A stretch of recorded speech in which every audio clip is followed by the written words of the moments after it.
दुर्भाग्य है, जैसा आप कह रहे हैं कि हमको लगता है कि अन्ना हजारे आंदोलन की शुरुआत ही भारतीय जनता पार्टी और ने जो है पैसा को फाइनेंस किया और रामलीला मैदान में किया था, जिसमें रामदेव जी भी थे।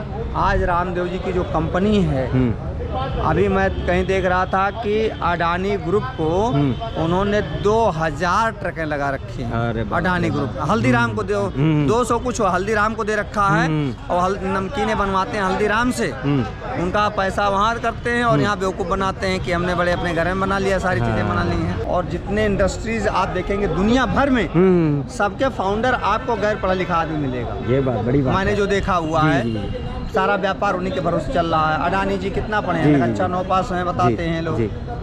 वो कक्षा 5 या 6 पढ़े हैं। मुकेश अंबानी, अनिल अंबानी पढ़े हुए हैं। धीरू भाई अंबानी पढ़े लिखे ही नहीं थे।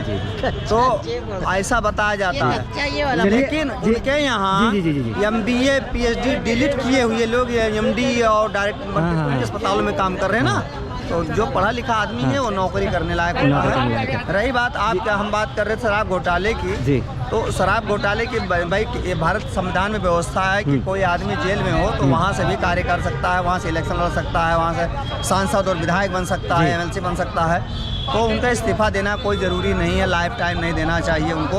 और इसकी जांच अगर हो तो लेफ्टिनेंट गवर्नर को भी भेजा जाना चाहिए, क्योंकि जब लेफ्टिनेंट गवर्नर के पास कोई चीज़ अनुमोदन के लिए जाता है तो निश्चित तौर पर अगर उनको लगता था कि खराब हो तो वापस कर देना चाहिए। बिल्कुल बिल्कुल बिल्कुल। ऐसा तो क्या नहीं, 2 बार वो वापस कर सकते थे, तो उन्होंने एक बार भी वापस नहीं किया, साइन कर दिया। तो लेफ्टिनेंट गवर्नर को भी जेल भेजा जाना चाहिए, उसे बर्खास्त किया जाना चाहिए। नहीं तो ये जनता के साथ अन्याय है।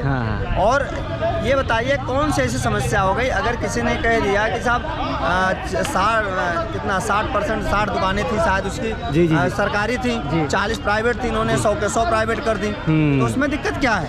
अडाम जब सारे सरकारी संस्थाएं प्राइवेट लोगों को दे दिया जा रहा है तो उन्होंने ठीक कर दिया। भाई सरकार के लोग घोटाला करते थे, दारू शराब 100 बोतल बेचने का अधिकार था, तो उस पर कोटा था, तो उसमें जो है 10,000 बोतलें बिकती थी। तो निश्चित तौर पर सर से आखिरी ले लेते सर, क्या कहेंगे? उनकी वाइफ लगता है कहीं ना CM बनने के लायक हैं। मेन साहब वही बनेंगी, सुनीता केजरीवाल ही मुख्यमंत्री बनेंगी, दूसरा कोई है नहीं। और जो 2 लाइन में थे उनको भी कल केजरीवाल ने खुद ही नाम ले लिया तो उनके पत्ता ऑलरेडी कट गया है। कोई बचा नहीं है, वही बनेगी, सुनीता केजरीवाल ही बनेंगे अगर बनना पड़ता है तो।